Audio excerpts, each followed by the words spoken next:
하나님의 말씀은 요한계시록 10장 3절에서 7절까지입니다.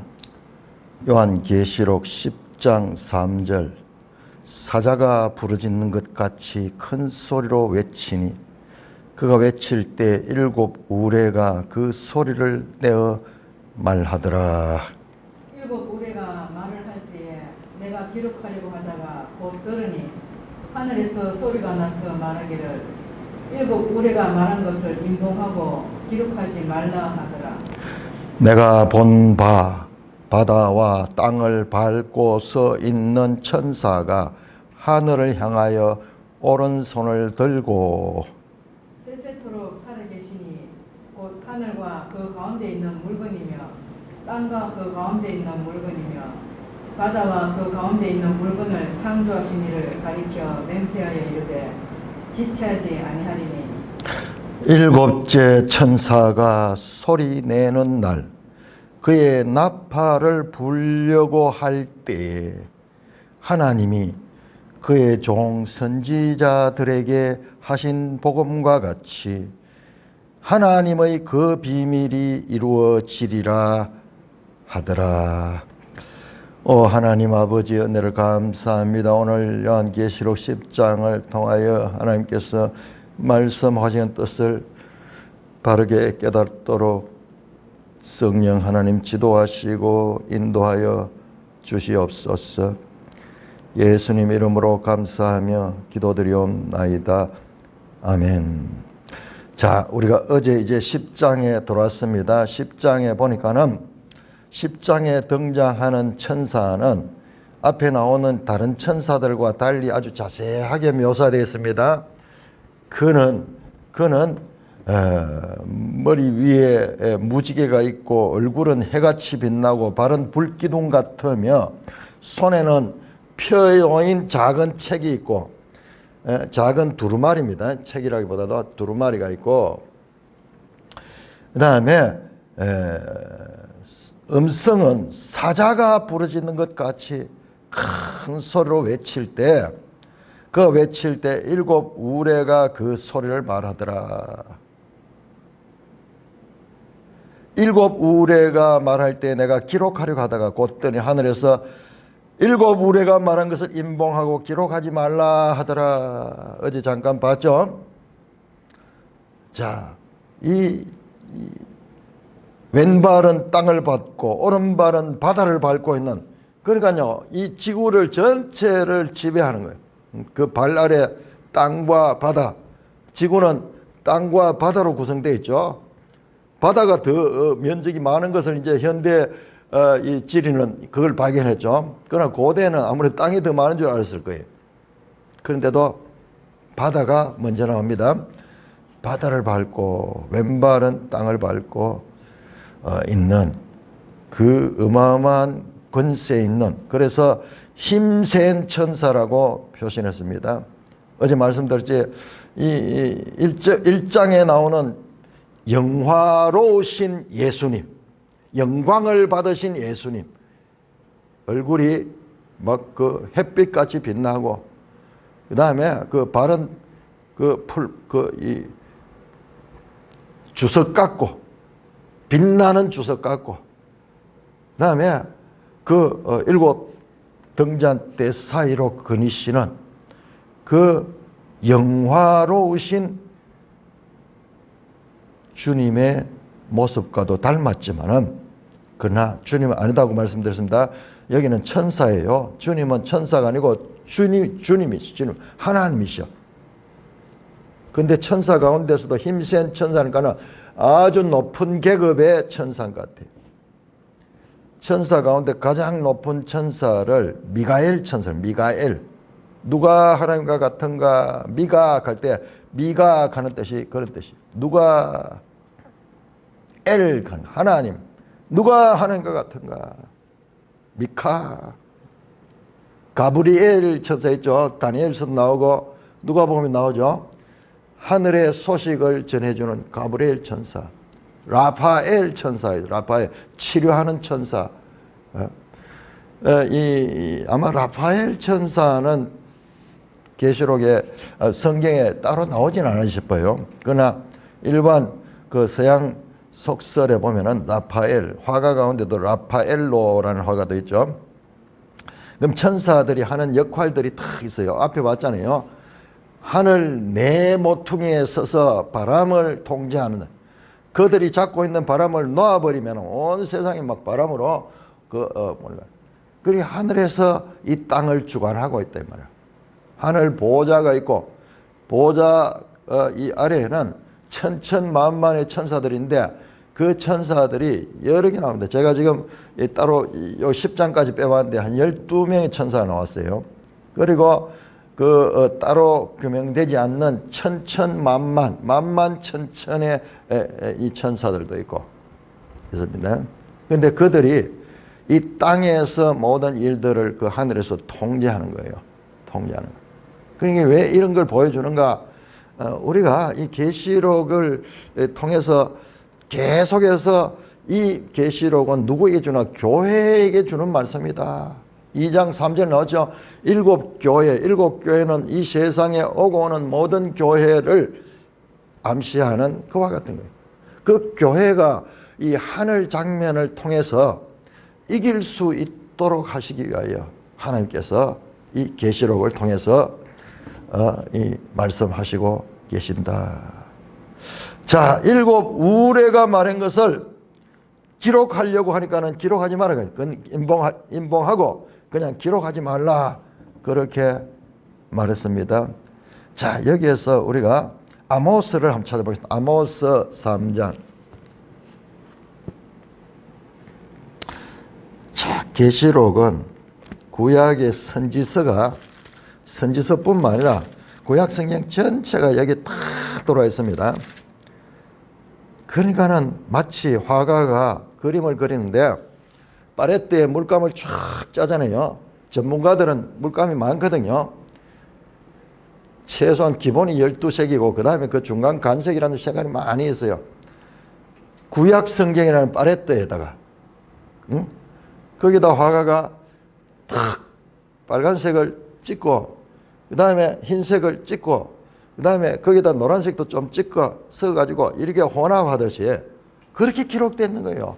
아모스에서 조금, 다니엘에서 조금, 에스겔에서, 스가랴에서, 요엘에서, 저 출애굽기에서 그렇게 되어 있는 거예요. 그래서 신약과 구약의 이 연속성, 이것이 성경이, 이게 성경. 그런데 구약이 따르고 신약이 따르고 이렇게 보면은 그거는 성경을 잘못 보는 거예요. 자, 아모스 3장 6절부터 보세요. 6절부터. 성읍에서 나팔이 울리는데 백성이 어찌 두려워하지 않겠냐. 자, 지금 보세요. 요한계시록 10장은 나팔 재앙 가운데 나오는 장면이에요. 나팔. 그리고 뒤에 또 나오죠. 오늘 7절 보세요. 일곱째 천사가 소리낸 날 그의 나팔을 불려고 할 때 나팔이 나오죠. 그 다음에 재앙이 어찌 성읍에 임하겠느냐. 재앙이 나오죠. 재앙. 일곱 나팔 재앙이 나오죠. 그 다음에 7절 보세요. 주 여호와께서는 자기의 비밀을 그 종 선지자들에게 보이지 않고는 결코 행하심이 없다. 여러분 7절 보세요. 요한계시록 10장 7절.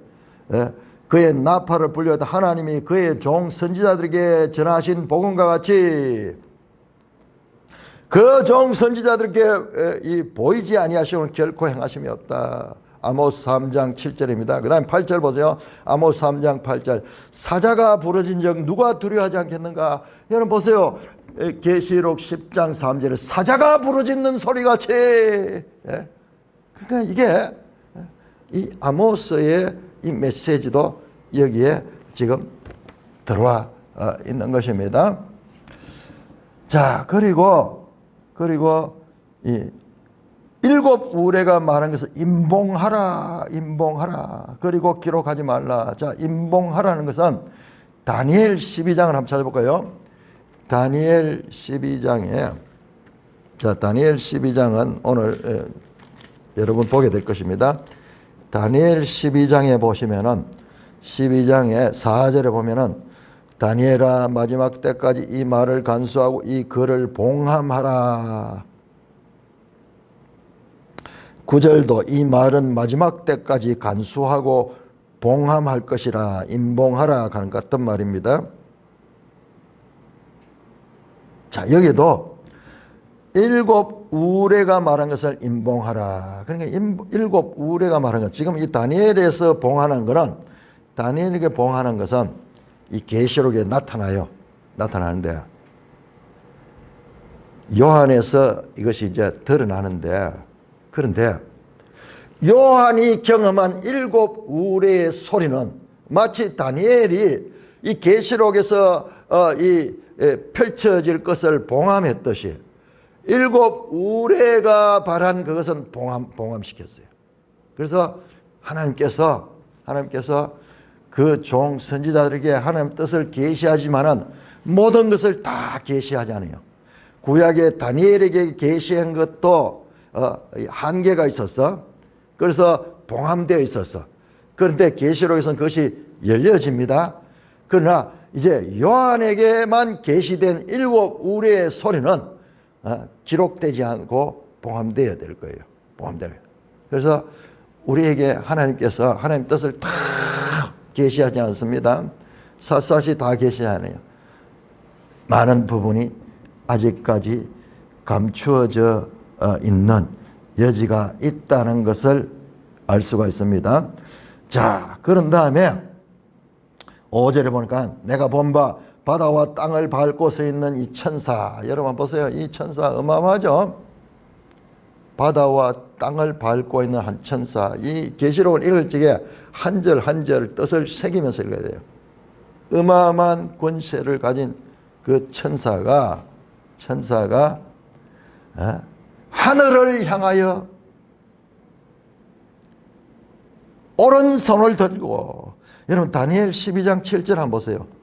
내가 들은즉 세마포 옷을 입고 강물 위쪽에 있는 자가 자기의 좌우손을 들어, 여기는 좌우손을 들어 하늘을 향하여 영원히 살아계신 이를 가리켜 맹세하여 이르되. 지금 여기 보세요. 이 바다와 땅을 밟고 있는 이 천사가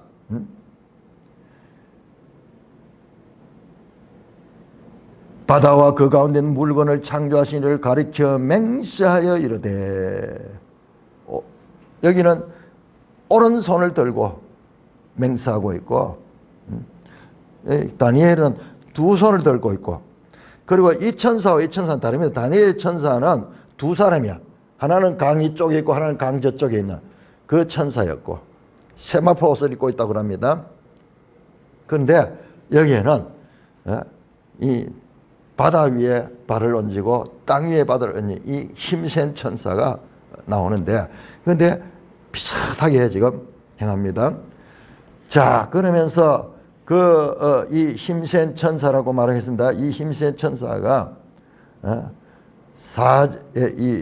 6절에 보니까는 세세토록 살아계시니, 세세계에서 살아계시니, 다니엘 12장 7절에 보면은 영원히 살아계시는 이를 가리켜 맹세했다. 동일한 말씀이죠. 계시록 10장 6절은 세세토록 살아계신 이 앞에서 나중에 그 맹세합니다. 6절 끝에 보면 맹세하여 이르되. 근데 여기는 다니엘 12장 7절 다니엘 마지막에는 영원히 살아계시는 이를 가리켜 맹세하여 이르되. 아주 흡사 닮아있는 그런 모습을 볼 수가 있습니다. 자, 그래서 그 천사가 세세토록 살아계시니, 계시록 10장 6절입니다. 세세토록 살아계시니 곧 하늘과 그 가운데 있는 물건이며 땅과 그 가운데 있는 물건이며 바다와 그 가운데 있는 물건을 창조하신 이를 가리켜. 하늘, 땅, 바다, 포함이 됩니다. 그 창조주 하나님을 가리켜서 맹세하고 있습니다.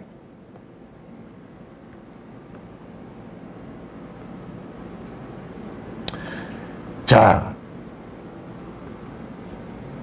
하늘과 그 가운데 있는 물건,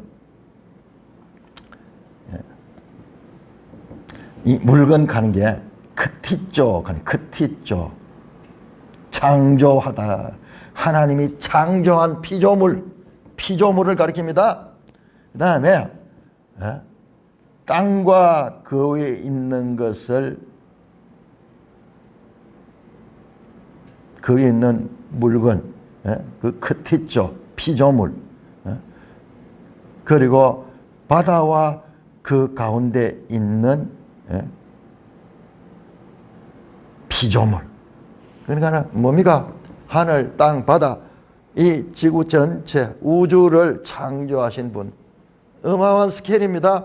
이 천사 모습 자체도 힘센 천사가 그 오른쪽은 바다를 밟고 있고 왼쪽은 땅을 밟고 있는 이 거대한 천사가 우주의 하나님을 향하여 그렇게 맹세하고 있습니다. 맹세하며 이르되 뭐라고 하나?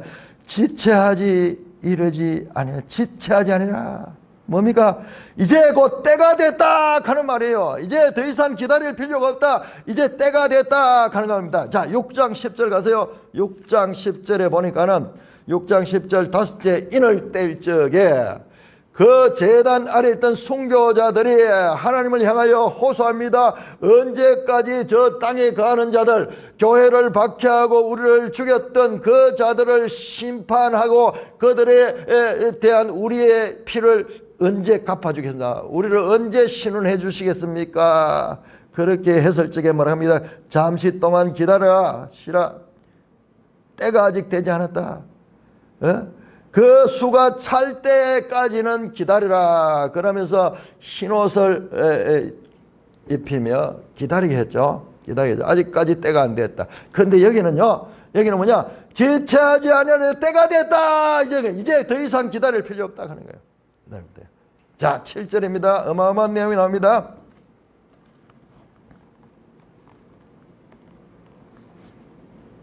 일곱째 천사가 소리를 낸 날, 7절입니다. 일곱째 천사가 소리를 낸 날, 그의 나팔을 불려고 할 때에, 자, 일곱째 천사는 마지막 천사죠. 일곱 나팔을 부르는 일곱의 마지막 천사예요. 그런데 이 일곱째 나팔 소리는 고린도전서 15장 51절에 보면은 마지막 나팔이에요. 우리 한번 볼까요? 고린도전서 15장 그 부활의 장에서 말씀하죠. 고린도전서 15장 51절에 보라 내가 너에게 비밀을 말하니 우리가 다 잠잘 것이 아니요 마지막 나팔의 순식간에 호련히 다 변화된다. 와. 근데 학자들 따라가지고는 자, 이것은 그냥 일곱째 나팔이지 이 마지막 나팔 요한 고린도전서 15장에 나오는 이 마지막 나팔과는 다르다고 해석하는 사람들도 있는데 제가 봤을 때는 같은 것 같아요. 마지막 나팔 소리. 마지막 나팔. 자, 마지막 나팔이 어떤 겁니까? 비밀을 말한다. 여기 보세요. 10장 7절에 보면 하나님의 비밀이 이루어진다. 마지막 나팔에 너에게 비밀을 말하니 그때 우리가 순식간에 호련히 다 변화되는 그와 같은 새하늘 새 땅에 입성하는 그와 같은 변화된 시간이 될 것이다. 바울은 이 부활을 이야기하면서 여기에 집중하지는 않지만은 그러나 이 마지막 나팔에 하나님의 비밀이 완성이 된다. 지금 여기 보세요. 일곱째 천사가 소리날 그의 나팔을 불려 할 때 하나님이 그 종 선지자에게 전하신 복음과 같이 하나님의 그 비밀 토 미스테리온 토테우 영어로 The Mystery of God 하나님의 근데 그냥 비밀은 그 비밀이 이루어진다. 이루어진다. 일곱째 천사가 손난 날 그때 이 모든 것이 지체하지 않고 성취된다. 그 말이죠. 앞에 나왔잖아요. 6절에 지체하지 아니하라. 이제 더 이상 기다릴 필요 없다. 이제 이루어진다. 성취된다. 일곱째 천사가 소리를 낸 날이에요. 그 나팔이 불 때에 하나님의 그 비밀이 이루어진다. 여러분, 자 11장 15절 가볼까요? 11장 15절 일곱째 천사 나팔을 봅니다. 일곱째 천사가 나팔을 봅니다. 11장 계시록 11장 15절. 자 여기에는 여섯째 나팔과 일곱째 나팔 그 사이에 막간에 나오는 이 장면이죠. 그때 이 일곱째 나팔 때 올 그와 같은 이 성취를 지금 예언하고 있는 거죠. 실제로 일곱째 나팔이 부는 데게 이게 11장 15절이요. 일곱째 천사가 나팔을 불매 하늘에서 큰 음성들이 나서 이르되 세상 나라가 우리 주와 그의 그리스도의 나라가 되어 그가 세세토록 왕노라지더라. 여러분 마지막 나팔을 보니까는요 이 세상 나라가 주와 그리스도의 나라가 되었어요. 이게 하나님 나라잖아요. 세상 나라가 더 이상 통치자가 없고 그들이 하나님 나라에 속해 되면 하나님 나라에 속해 됩니다. 세상 나라를 통치하던 사탄의 세력이 그 권세를 잃어버리고 쫓겨나고 그 나라가 우리 주와 그리스도의 나라로 편입이 되는 거예요. 그래서 하나님이 보좌에 앉아서요 거기서 뭐 하느냐 심판합니다. 18절 보시면 최후의 심판합니다.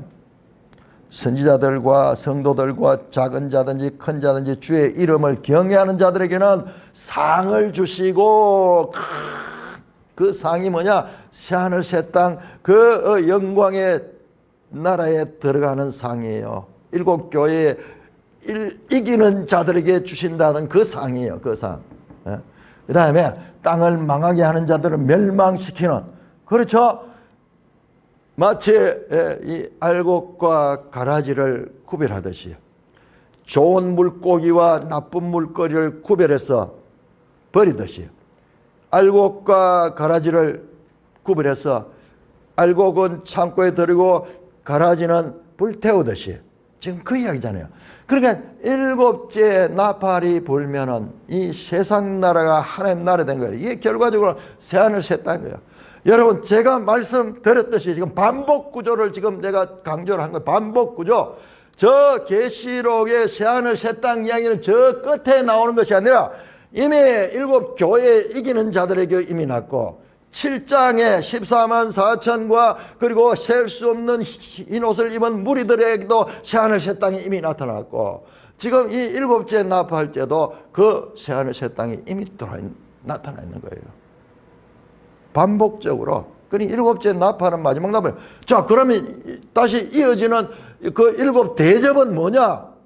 일곱 대접은요. 일곱 대접은 또 이것처럼 첫째 나팔, 둘째 나팔, 그 마지막 나팔처럼 같은 구조를 같은 내용이 여섯 인과 여섯 나팔, 그 다음에 여섯 그 대접 이게 같은 구조를 가지고 있다는 것을 제가 반복해서 말씀드립니다. 계시록은 최후의 심판이 저 20장에 가서 최후의 심판하면 백보자 심판 그것뿐만 아니라 이미 그 앞에도 지금 오늘 11장 이 18절에도 짧게 묘사됐지만 최후의 심판 자리잖아요. 구원받는 자와 멸망받는 자를 심판하시고 있잖아요. 상받는 자와 멸망하는 자를 지금 심판하고 구별하고 있잖아요. 그러니까는 이 20장에 가면은 그 백보자 심판이 좀 자세하게 나오는 것 뿐이지 이미 새하늘 새 땅도 나왔듯이 최후의 심판도 미리 지금 나오고 14장에 또 나옵니다. 14장에 또한 그 알곡 추수하는 것과 그 다음에 저 포도 추수하는 두 장면을 통해서 하나는 구원받는 백성을 추수하는 것, 하나는 멸망받는 백성들이 이 추수되는 그 이야기가 나오는 거예요. 그래서 계시록은 반복 구조로 돼 있다. 내가 이것을 강조합니다. 이 반복 구조를 발견할 때 이렇게 해석을 하게 되면 나중에 계시록이 정확하게 해석이 돼요. 그러나 이것을 그냥 시간적인 연속으로 보면은 풀어지지 않아요. 풀어지지 않습니다. 자, 그렇게 지금 10장 7절 다시 돌아오면 일곱째 천사는 하나님의 그 비밀이 이루어지라. 다니엘 12장 7절에도 나왔습니다. 다니엘 12장 7절에도 이 모든 일이 다 끝난다. 그렇게 되면은 다니엘 12장 7절입니다. 끝에 마지막에 그렇게 되면 이 모든 일이 끝이 나리다. 이 모든 것이 이루어지리라. 같은 의미예요. 자, 그러면은 그 하나님의 그 비밀이 뭔가? 여러분, 하나님의 그 비밀은 그 히브리어로 보면 소드는 뭐냐? 그러면 하나님의 회의. 뭐냐? 우리가 봤잖아요. 하나님 보좌가 있고, 그 다음에 그 24장로들도 있고, 내생물도 있고, 만만 천천의 천사들도 있잖아요. 하늘에서 회의하는 거예요. 이 하늘에서 회의하는 것은 우리 이 땅에는 비밀로 되어 있는 거야. 하나의 이게 상징적인 건데, 뭐냐? 이 땅에서 일어나는 모든 일들은 하늘의 회의에서 결정되는 거예요.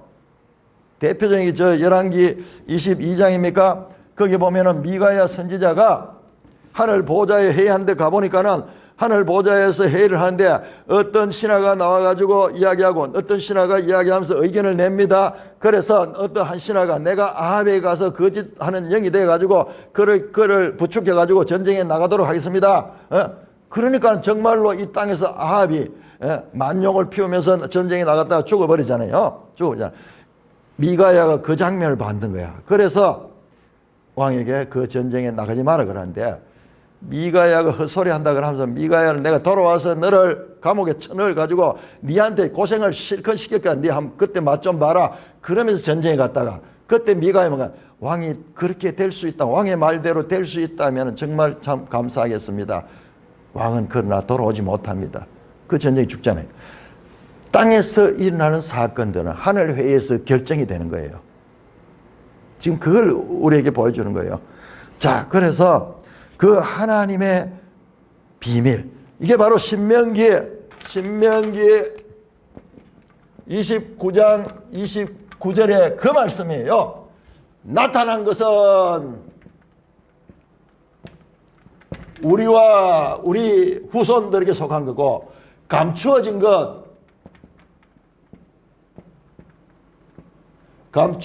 것은 하나님께 속한 것이다. 이게 뭐예요? 이게 그 말이에요. 지금 여기에도 7 우레가 말한 것은 기록하지 말고 봉함하라 감추었죠. 그럴 이 세상 가운데서 이 나타난 것은 우리 현상 세계는 우리가 다 보고 판단하고 그러지만은 그러나 감추어진 이 하나님의 영역은 우리가 알 수 없는 거예요. 그게 바로 하나님의 비밀이에요. 자, 이 비밀을 계시에서 열어주는 것이 아포칼립토, 바로 계시록이에요. 요한 계시록입니다. 자, 그러면은 하나님의 그 비밀이 무엇인가? 자, 마태복음 13장 보겠습니다. 엄청 중요한 내용이에요. 마태복음 13장 10부리는 비유 나오죠. 비유 연속으로 쫙 나오죠. 마태복음 13장 11절 대답하여 이르시되 천국의 비밀을 아는 것이 너희에게는 허락되었으나 그들에게는 아니되었냐. 자, 이 비밀이 천국의 비밀, 이게 하나님의 비밀이에요. 이 전부 다 마태복음 전부 천국으로 나옵니다. 그런데 다른 복음서에는 하나님의 비밀, 하나님 나라, 천국, 하늘 나라. 그런데 마태복음은 유대인들을 위주로 하니까는 유대인들에게는 하늘 나라가 그들에게 잘 이해되는 거예요. 그런데 다른 복음서는 하나님의 나라, 원어가 완전히 다릅니다. 우리는 뭐 천국, 그러니까 하늘 나라 천국이 한자를 우리 걸로 풀면은 그 하늘 천자 나라 국자잖아요. 그래서 하늘 나라, 하나님의 나라 비슷하잖아요. 단어가 하자가 들어가고 하나님, 하늘님 비슷하죠. 그런데 원어는 완전 다릅니다. 더 천국 그러면은 우라노스 바실레야. 우라노스예요. 하나님은 데오스예요. 완전히 다릅니다. 자, 하나님의 비밀을 아는 것이 너에게는 허락되었으나 그들에게는 아니 되었다. 이 천국 비밀이 계시되는 것은요, 특별히 택함을 받은 자들입니다. 택함을 받은 자. 자, 그래서 마태복음에는 계속 이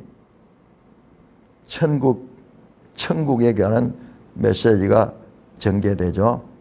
마가복음 4장 11절, 누가복음 8장 10절 전부 같은 이 내용들입니다. 자, 로마서 11장 25절 한번 볼까요? 자, 사도 바울이 어떻게 연결이 되나? 이 요한계시록과 사도 바울은 전혀 상관없을 것 같은데 밀접한 연관을 가지고 있습니다. 로마서 11장 25절 11장 25절. 여러분 보세요. 형제들아, 너희가 스스로 지혜 있다 하면서 이 신비를 너희가 모르기를 내가 원하지 아니하니. 이 신비, 여기는 비밀 같은 단어예요. 미스테리온 같은 단어예요. 이 신비를 너희가 모르기를 내가 원하지 아니하니. 이 신비는, 이 비밀은, 이 하나님의 비밀은 이방인의 충만한 수가 들어오기까지 이스라엘에 들으는 우둔하게 된 것이다. 교회가 이 땅에 임하게 되고, 또한 이스라엘이 그 택한 자, 이스라엘 가운데 인침을 받은 자가 들어올 때까지 이것이 이스라엘에 들으는 우둔하게 되는 이것이 하나님의 비밀입니다. 하나님의 비밀입니다. 구원을 위한 하나님의 비밀의 경륜입니다. 에베소 3장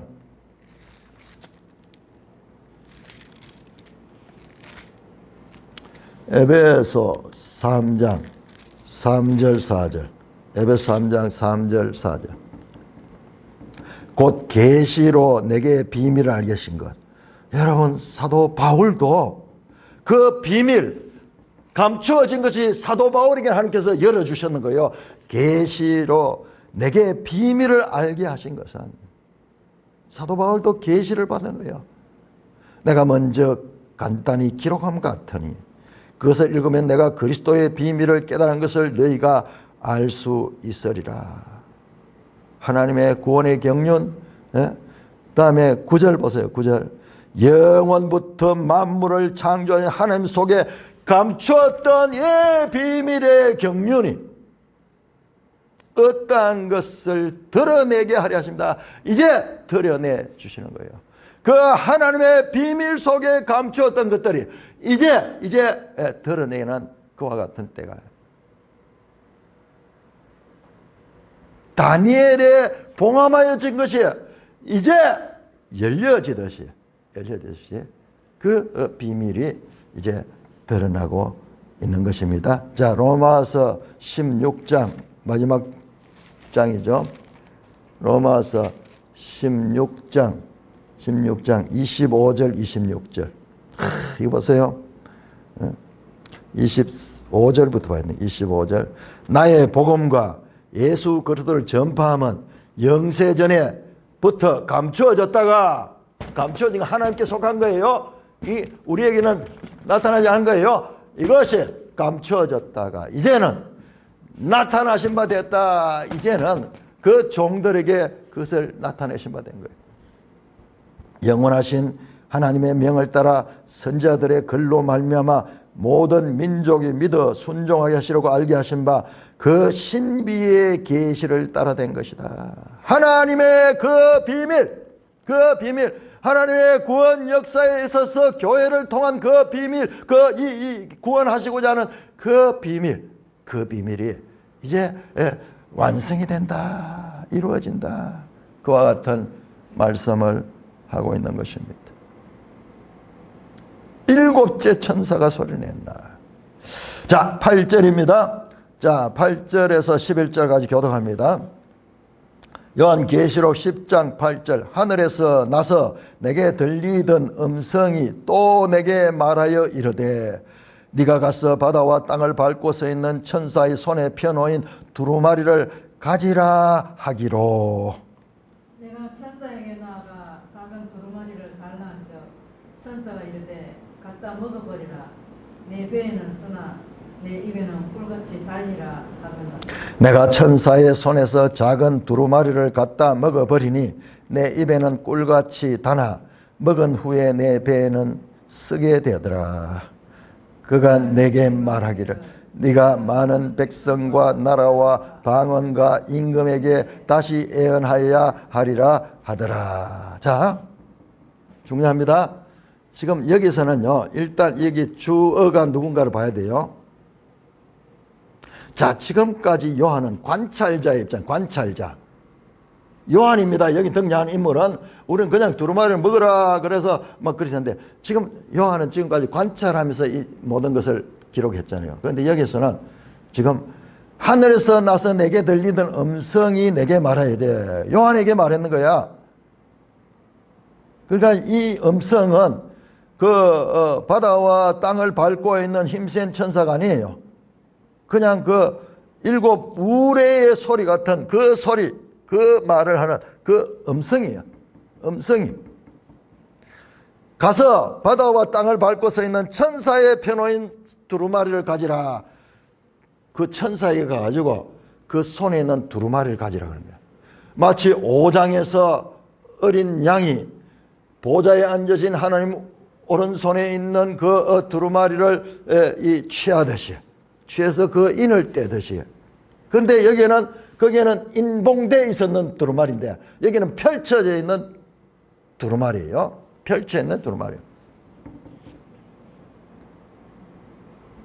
그런데 제가 어제 말씀드렸죠.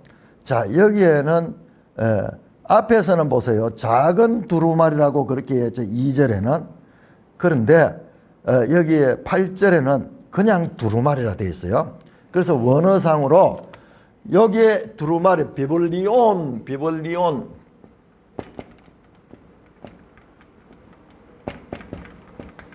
비볼리온이라는 이와 같은 단어고, 그 다음에 작은 책은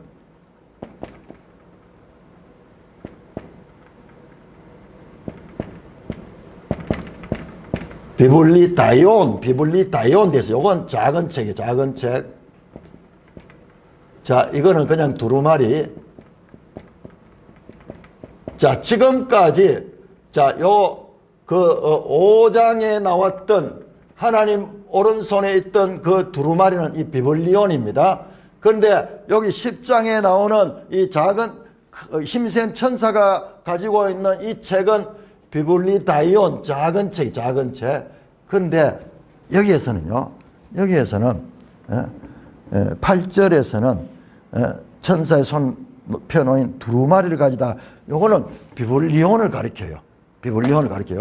그래서 그러면은 이 5장하고 이 작은 책하고 뭔가 연속성이 있을 것 같은 그런 생각이 듭니다. 마치 어린 양이 5장 7절 8절에서 보좌에 계신 하나님 우편에 있는 그 두루마리를 취하여 가져다가 탁 열듯이 이번에는 펴놓인 두루마리를 가져라 그러면서 그렇게 이 요한에게 명령합니다.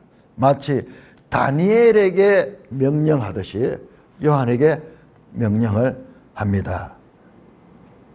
그래서 가지라 하기로 9절에 내가 요한입니다. 천사에게 나아가서 작은 두루마리를 달라 한적, 그 말씀하니까요, 그 천사 얼마나 두렵겠어요. 그런데 당당하게 나가서 그 책을 달라 한적 천사가 이르되 뭐라고 하냐? 갖다 먹어버리라. 내 배에는 쓰나 네 입에는 꿀같이 달리라. 그렇게 그 힘센 천사가 말씀합니다. 자, 이와 같이 이 두루마리를 먹어버리는 것은 이것도 에스겔 선지자가 이미 경험한 거예요. 자, 에스겔 2장 8절 한번 보겠습니다. 에스겔 2장 8절. 너 인자야, 내가 너에게 이르는 말을 듣고 그 패역한 족속까지 패역하지 말고 내 입을 벌리고 내가 너에게 주는 것을 먹으라 하기로. 내가 보니 한 손이 나를 향하여 퍼지고 보니 그 안에는 두루마리 책이 있더라. 지금 가죠, 책을 먹는 거잖아요. 3장 1절. 그가 내게 이르되 인자야, 너는 발견한 것을 먹으라. 너는 두루마리를 먹고 가서 이스라엘 족속에 말하기를 내가 입을 벌리니 그가 두루마리를 내게 먹이시며 내게 이르시되 인자야, 네게 주는 것을 이 두루마리를 네 배에 넣으면 창자에 채우라 하시기로 내가 먹으니 그것이 내 입에서 꿀같이 달더라. 그건 서다는 이야기가 안 나오죠. 그래서 이것을 먹고 나가서 어떻게 합니까? 그 이스라엘에 가서 4절에 그가 또 내게 인자야, 이스라엘 족속에 가서 내 말로 그들에게 고하라. 그러면은 그들이 안 듣는다. 그렇지만 너는 전하라. 그러니까 이 요한도 마찬가지예요. 요한도 이 천사가 두루마리를 먹으라 해서 먹으니까는요. 갖다 먹으니 배에서는 쓰나 입에는 꿀같이 달더라. 자, 먹고 난 다음에 배로 가죠. 그런데 이제 순서가 거꾸로 이렇게 돼 있는데, 그 다음에 천사가 말이네요. 천사는 먼저 선걸 먼저 이야기했네요. 네 입에서는 꿀같이 달 것이다.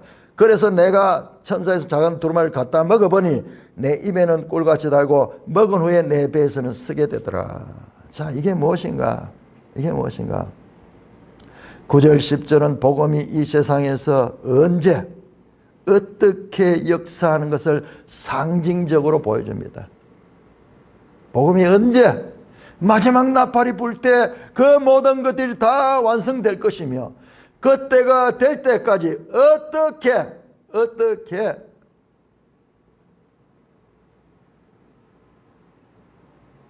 그 달지만은 선 두루마리를 먹고 그것을 어떻게 합니까?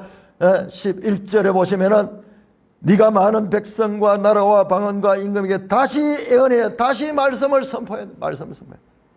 계속해서 말씀을 선포해. 복음은 구원을 주는 것으로 그 맛은 달다.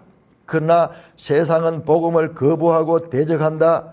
그러나 요한은 이 복음을 어떻게 다시 계속 전파해야 한다.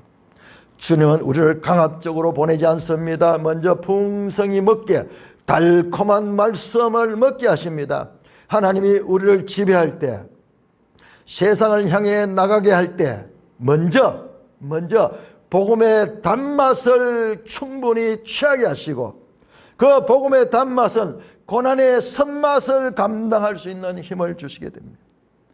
경험된 단맛의 경험이 선맛을 이기게 하는 사역, 부활의 소망이 십자가를 짊어질 수 있는 용기를 주시는 사역이 주님이 가신 사역이고 교회가 가야 되는 그와 같은 사역입니다.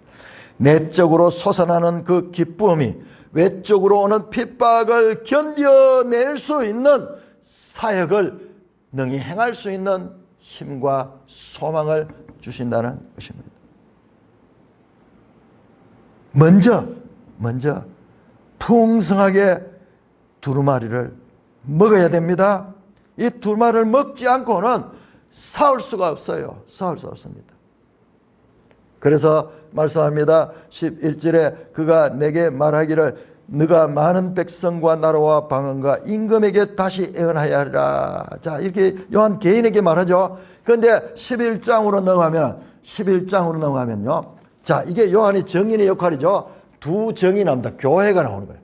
그러니까 10장과 11장은 연결되는데 10장의 이 막간의 장면은 요한이 1세기 사도 요한이 마치 예수님처럼 그 두루마리 인을 떼듯이 그가 이 힘센 천사의 그 책을 먹고 그다음에 예언을 해야 되는 거야. 하나님 복음을 어떻게 많은 백성과 나라와 방언과 임금에게 다시 예언해야 하듯이 뒤에는요 11장에는 이제 교회가 이와 같은 정인의 사역을 감당해야 되는 거예요. 하나님께서는 그냥 교회만 구원만 해버리고 끝나는 것이 아니라 교회를 통해서 끝까지 한 영혼이라도 더 구원할 수 있는 복음 증거의 사역을, 그래서 지금 이 막간 10장, 11장의 이 막가는 교회의 사명, 이와 같은 일곱 나팔장 가운데서 그 가운데서 교회가 해야 될 그 사명을 말씀하고 있는 것입니다. 5장에서 이미 어린 양이 일찍 죽임을 당한 것이 승리의 시작이었습니다. 5장 한번 가볼까요? 5장 5절 보면 일찍 죽임을 당했는데 장로 중에 한 사람이 내게 말하되 울지 마라. 유다지파 사자 다윗의 뿌리가 이겼다 그런 거예요. 어떻게 이겼는가? 6절에 보니까는 일찍이 죽음을 당한 것, 죽음을 통하여 승리한 거예요. 이거는 형용 모순이죠. 어느 모순이죠? 죽음은 패배의 극치인데 아니야. 어린 양의 죽음은 오히려 그 인을 뗄 수 있는 그와 같은 승리, 이기는 자의 출발점이었습니다. 10장의 성도들도 세상의 쓴맛에 고난을 당하는 같은 이와 같은 고난을 당하는 것이 승리의 시작인 것을 나타내는 징조입니다. 그들은 타협이라는 영적인 패배에 대항하는 충성된 정인들이며 승리의 면류관을 받아 서게 될 것입니다. 여러분 자세히 보시면요, 7 교회에 주는 이와 같은 이기는 자의 이 덕목이 뭐냐? 그럼 이기는 자가 이거예요. 세상과 타협하지 않는 거예요. 복음에 혼합되지 않는 거예요. 다른 복음을 제거하는 거예요. 순수하게 하나님의 말씀만 믿고 나아가는 그와 같은 단순한 거예요. 단순합니다. 어떤 뭐 큰 업적을 세우고 많이 전도하고 많은 교회를 세우고 그런 것들도 다 중요하지만요, 본질적인 복음의 그 참 진리를 훼손하지 않고 타협하지 않고 혼합하지 않고 음행하죠. 음행 어떻게 합니까? 이 순결하지 못하고 섞이는 거, 세상적인 것과 섞이는 거잖아요. 그러므로 이 세상에 이 순수한 바른 복음을 전할 적에 쓰게 되는 거예요. 그러나 타협적인 복음을 전하면요, 세상도 달다 그래. 세상도 복음을 달다 그래. 달게 해가지고 사람들을 많이 끌어모아 가지고 그래서 큰 교회를 만들어 가지고 그렇게 하는 것이 하나님께 영광 돌린 거다. 그건 사람 생각이에요. 사람 생각입니다. 하나님께서 먼저 이 하나님의 말씀을 풍성하게 먹고 그 달콤한 그 힘을 가지고 능히 이 세상에서의 선맛을 이길 수 있게 하시는 그와 같은 방법이 하나님의 방법이고, 그 대표 주자로 먼저 노사도인 요한에게 말씀을, 네가 나가서 다시 예언해야 된다. 끝이 아니다. 영원한 현역이다. 그와 같이 말씀하며, 이 10장은 이렇게만 보면은 이 교회하고 무슨 관계인가 좀 애매하죠. 11장에 넘어가면은 이제 요한에게 일을 시키면서 동시에 두 정인이 일어납니다. 두 정인은 교회입니다. 교회. 그래서 10장과 11장은 이 요한은 뒤에 나오는 두 정인을 일으켜내는 마중물 같은 역할을 하고 선고자 같은 역할을 합니다. 그래서 10장과 11장. 그래서 매일 성경 제목이 나오네요. 핍박의 시대에 교회의 사명이 무엇인가? 이것이 11장에서 이제 증거되게 될 것입니다. 찬송가 508장입니다.